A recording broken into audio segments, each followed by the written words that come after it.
Excel Techno School, Guruvayanikere, Venuru. Admission open now.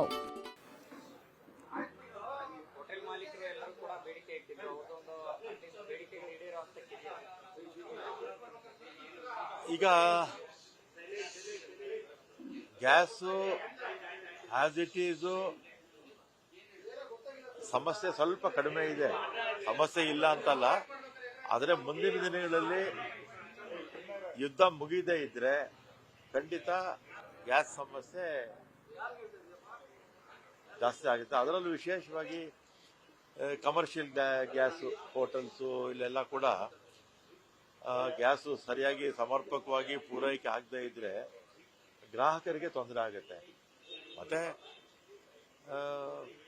ಏನಾದರೂ ಸ್ವಲ್ಪ ಈಗ ನಮ್ಮಲ್ಲಿ ದೇವಸ್ಥಾನಗಳಲ್ಲೂ ಅಷ್ಟೇ ಸ್ವಲ್ಪ ಹೋಟೆಲ್ಸು ಸ್ವಲ್ಪ ಗ್ಯಾಸ್ ಪೂರೈಕೆ ಕಡಿಮೆ ಆದರೆ ಐಟಮ್ಸು ಕಡಿಮೆ ಮಾಡ್ಕೋಬೇಕು. ಯಾವುದೇ ಕಾರಣಕ್ಕೂ ಹೋಟೆಲ್ಸು ಮುಚ್ಚಬಾರದು ಅಂತ ನಾನು ಕೂಡ ಮನವಿ ಮಾಡ್ತೀನಿ. ಸ್ವಲ್ಪ ಐಟಮ್ಸ್ ಕಡಿಮೆ ಮಾಡಿಕೊಂಡು, ಯಾಕಂದರೆ ಲಕ್ಷಗಟ್ಟಲೆ ಜನ ಬರ್ತಾರೆ ಬೆಂಗಳೂರಿಗೆ ಪ್ರತಿದಿನ, ಅವರಿಗೆ ಊಟದ ಸಮಸ್ಯೆ ಆಗಬಾರ್ದಲ್ಲ, ಅದೊಂದು ಹೋಟೆಲ್ ಮಾಲೀಕರಲ್ಲಿ ಮನವಿ ಮಾಡ್ತೀನಿ. ಮತ್ತೆ ಆಸ್ ಇಟ್ ಈಸು ದೇವಸ್ಥಾನಗಳಲ್ಲಿ ಈ ಥರದ ಸಮಸ್ಯೆ ಈಗ ಇಲ್ಲ, ಮುಂದಕ್ಕೆ ಆಗ್ಬೋದು. ಮತ್ತೆ ಕಟ್ಟಿಗೆಗಂತೂ ವಾಪಸ್ ಹೋಗೋಕ್ಕಾಗಲ್ಲ. ಈಗ ಕಟ್ಟಿಗೆ ಗ್ಯಾಸ್ ಬಂದ ಮೇಲೇ ನಮ್ಮ ದೇಶದಲ್ಲಿ ಸ್ವಲ್ಪ ಅರಣ್ಯ ಉಳ್ಕೊಂಡಿದೆ. ಈ ಗ್ಯಾಸು ಬರದೇ ಇದ್ದರೆ ಅರಣ್ಯ ಇಷ್ಟೊತ್ತಿಗೆ ಕಡಿಮೆ ಆಗ್ತಾ ಇತ್ತು. ಯಾವುದೇ ಕಾರಣಕ್ಕೂ ಅರಣ್ಯ ಕೂಡ ಕಡಿಬಾರ್ದಲ್ಲ. ಮತ್ತೆ ಸ್ವಲ್ಪ ಕೇಂದ್ರ ಸರ್ಕಾರ ಇದ್ರ ಬಗ್ಗೆ ಹೆಚ್ಚು ಗಮನ ಹರಿಸಬೇಕು. ನರೇಂದ್ರ ಮೋದಿಯವರು ಒಂದು ಫೋನ್ ಮಾಡಿದ್ರೆ ಯುದ್ಧ ನಿಂತೋಗುತ್ತೆ ಅಂತ ಯಾರೋ ಮಾಧ್ಯಮದಲ್ಲಿ ಹೇಳ್ತಾ ಇದ್ರಪ್ಪ.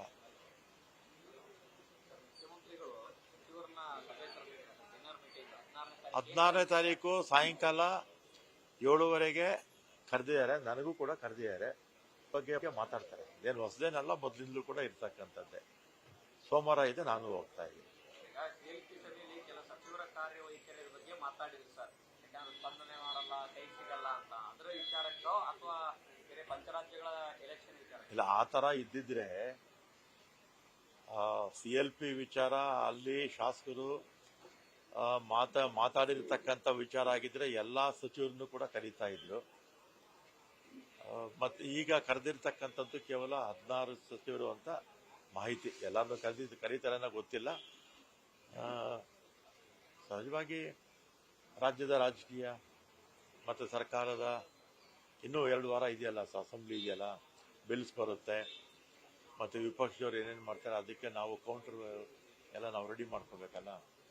ಅದ್ರ ಬಗ್ಗೆ ಮಾತಾಡೋಕೆ ಕರೆದಿರ್ಬೋದು ಅಂತ ನಾನು ಊಹಿಸ್ತಿದ್ದೀನಿ. ಅದನ್ನು ಆಗ್ಬೋದೇನೋ, ಹೇಳೋಕ್ಕಾಗಲ್ಲ. ಒಳ ಮೀಸಲಾತಿ ಬಗ್ಗೆ ಕೂಡ, ಯಾಕಂದರೆ ರಾಜ್ಯದಲ್ಲಿ ಈಗ ಚರ್ಚೆ ಆಗ್ತಾ ಇರ್ತಕ್ಕಂಥದ್ದೇ ಆ ವಿಚಾರ, ಅದ್ರ ಬಗ್ಗೆ ಕೂಡ ಮಾತಾಡ್ಬೋದು. ನಿನ್ನೆ ಈಗ ಹಿರಿಯ ಸಚಿವರೆಲ್ಲ ಸಭೆ ಸೇರಿದ್ದಾರೆ. ಶಾಸಕರು ಬಹುತೇಕ ಸಚಿವರ ಕಾರ್ಯವೈಖರಿ ನಮಗೆ ಸಮಾಧಾನ ತಂದಿಲ್ಲ, ಅವ್ರು ಸರಿಯಾಗಿ ಕೆಲಸ ಮಾಡ್ತಿಲ್ಲ ಅಂತ ಆರೋಪ ಮಾಡ್ತಿದ್ದಾರೆ. ಇಲ್ಲ, ನಿನ್ನೆ ಸೇರಿದ್ದು ಹಿರಿಯ ಶಾಸಕರು, 3 ಬಾರಿ 4 ಬಾರಿ 5 ಬಾರಿ 6 ಬಾರಿ ಶಾಸಕರಾದಂಥವರು ಕೂಡ ಇದ್ದಾರೆ. ಅವರಿಗೆ ಎಲ್ಲರೂ ಕೂಡ ಏನಂದ್ಕೊಂಡಿದ್ರು, 2.5 ವರ್ಷ ಆದಮೇಲೆ ರೀಶಫಲ್ ಆಗುತ್ತೆ, ನಮಗೂ ಅವಕಾಶ ಸಿಗುತ್ತೆ ಅಂತ ಅವರು ಕೂಡ ಅಂದ್ಕೊಂಡಿದ್ರು. ಆದರೆ ಸ್ವಲ್ಪ 2-3 ತಿಂಗಳು ಮುಂದಕ್ಕೆ ಹೋಯ್ತಲ್ಲ, ಅದರಿಂದ ಅವ್ರಿಗೂ ಸಹಜವಾಗಿ ಆಸೆ ಇದ್ದೇ ಇರುತ್ತಲ್ಲ. ಅದರಲ್ಲಿ ವಿಶೇಷವಾಗಿ 4-5 ಬಾರಿ ಗೆದ್ದಂಥವ್ರಿಗೆ ನಾವು ಸಚಿವರಾಗಬೇಕು ಅಂತ ಆಸೆ ಇರುತ್ತೆ. ಅದರಲ್ಲೇನು ತಪ್ಪೇನೂ ಇಲ್ಲ. ಇದು ಮುಖ್ಯಮಂತ್ರಿಗಳಿಗೆ, ಉಪಮುಖ್ಯಮಂತ್ರಿಗಳಿಗೆ ನಮ್ಮ ಹೈಕಮಾಂಡ್ ಬಿಟ್ಟಿರ್ತಕ್ಕಂಥ ವಿಚಾರ. ಯಾವಾಗ ತೀರ್ಮಾನ ತಗೋಬೇಕು ಅನ್ನೋದನ್ನ, ಏನು ಮಾಡಬೇಕು, ಯಾರನ್ನು ತಗೋಬೇಕು, ರಿಷಫಲ್ ಆಗುವಂಗಿದ್ರೆ ಅಂತ, ಅದು ಹೈಕಮಾಂಡ್ ಬಿಟ್ಟಿರ್ತಕ್ಕಂಥ ವಿಚಾರ. ರಿಷಫಲ್ ಆಗುತ್ತಾ ಸರ್? ಹೇಳೋಕ್ಕಾಗಲ್ಲ, ಆಗ್ಬೋದು ಸರ್. ಆಮೇಲೆ ಹಿರಿಯ ಸಚಿವರೆಲ್ಲಾನು ಸಚಿವ ಸ್ಥಾನ ಕೂಡ ತ್ಯಾಗ ಮಾಡಬೇಕಾಗುತ್ತೆ ಸರ್. ಅವರು 20 ಸಚಿವರನ್ನು ಬದಲಾವಣೆ ಮಾಡಿ ಅವನೊಂದು ಡಿಮ್ಯಾಂಡ್ ತ್ಯಾಗ ಮಾಡಕ್ಕೆ ತಾವೆಲ್ಲ ರೆಡಿ ಇದ್ದಾರೆ ಸರ್? ಹೊಸಬ್ರಿಗೆ ಅವಕಾಶ ಹೈಕಮಾಂಡು ಏನು ಹೇಳಿದ್ರೆ ಅದಕ್ಕೆ ನಾವೆಲ್ಲ ಕೂಡ ಭದ್ರಾಗಿರ್ಬೇಕು. ನಾನೇ ಅಂತಲ್ಲ, ಎಲ್ಲರೂ ಕೂಡ. ನಾಯಕತ್ವ ಬದಲಾವಣೆ ಗೊಂದಲ ಇದೆ, ಸರಿ ಹೋಗದೇನೆ ಕ್ಯಾಬಿನೆಟ್ ರಿಷಫಲ್ ಆಗಲ್ಲ ನಂತರ ಗೊಂದಲ ಜಾಸ್ತಿ. ನಮ್ಗಿಂತಲೂ ನೀವು ಮಾಧ್ಯಮದಿಂದಾನೇ ಜಾಸ್ತಿ ಗೊಂದಲ ಆಗ್ತಿರೋದಪ್ಪ. ನಾವು ಬಂದ್ರೆ ಸಾಕು, ಸುಮ್ಮನೆ ಏನು ಲೀಡರ್ಶಿಪ್ ಬಗ್ಗೆನೇ ನೀವು ಕೇಳಿ ಕೇಳಿ ಗೊಂದಲ ನಿಮ್ಮಿಂದಾನೇ ಜಾಸ್ತಿ ಆಗೋಯ್ತು.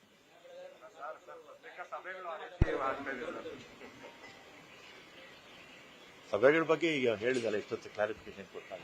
ಬಜೆಟ್ ಬಗ್ಗೆ ರಾಮನಗರ ಶಾಸಕರು ಸಮಾಧಾನ ತಂದಿಲ್ಲ ಇದು ಅನ್ನುವಂಥದ್ದು, ಮತ್ತೆ ಅಭಿವೃದ್ಧಿಗೆ ಡಿ ಕೆ ಶಿವಕುಮಾರ್ ಅವ್ರು ನಂಬ್ಕೋಬೇಕಾಗತ್ತೆ ನಾವು ಅನ್ನುವಂಥ ಮಾತುಗಳನ್ನು ಮಾಡಿದ್ದಾರೆ. ಇದು ಮುಖ್ಯಮಂತ್ರಿಗಳಿಗೂ ಕೂಡ ಒಂದು ಲಿಮಿಟ್ ಇರುತ್ತೆ. ನಮ್ಮಲ್ಲಿ ಎಷ್ಟು ಹಣ ಇರುತ್ತೆ ಅದನ್ನ ನೋಡಿಕೊಂಡೇ ಮಾಡಬೇಕಾಗುತ್ತೆ. ಎಲ್ಲ ಇಲಾಖೆಯವರು ದೊಡ್ಡ ದೊಡ್ಡ ಪಟ್ಟಿ ಕೊಡ್ತಾರೆ, ನಾನು ಕೂಡ ಕೊಟ್ಟಿದ್ದೆ. ಅದನ್ನು ನಾನು ಕೊಟ್ಟಿದ್ದೆಲ್ಲ ಮಾಡೋಕ್ಕಾಗತ್ತಾ?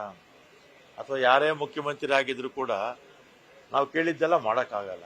ನಮ್ಮಲ್ಲಿ ಇರ್ತಕ್ಕಂಥ ಹಣದ ಲಭ್ಯತೆ ನೋಡಿಕೊಂಡು ಅನುದಾನ ಹಂಚ್ತಾರೆ.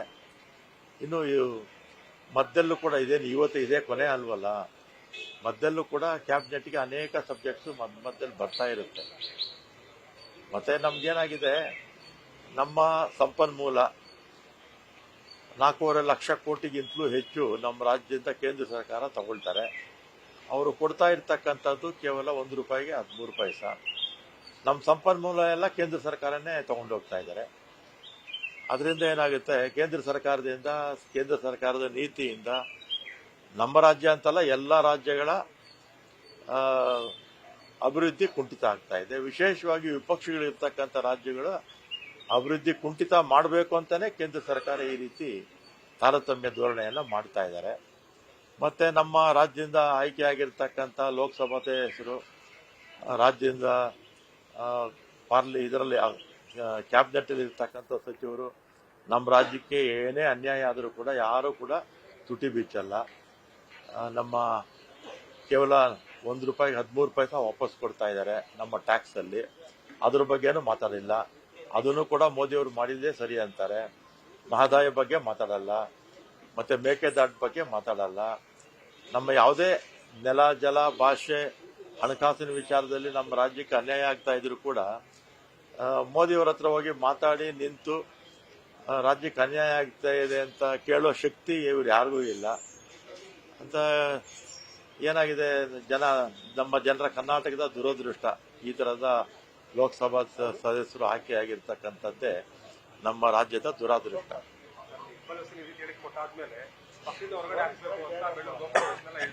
ಯಾರಿಗೆ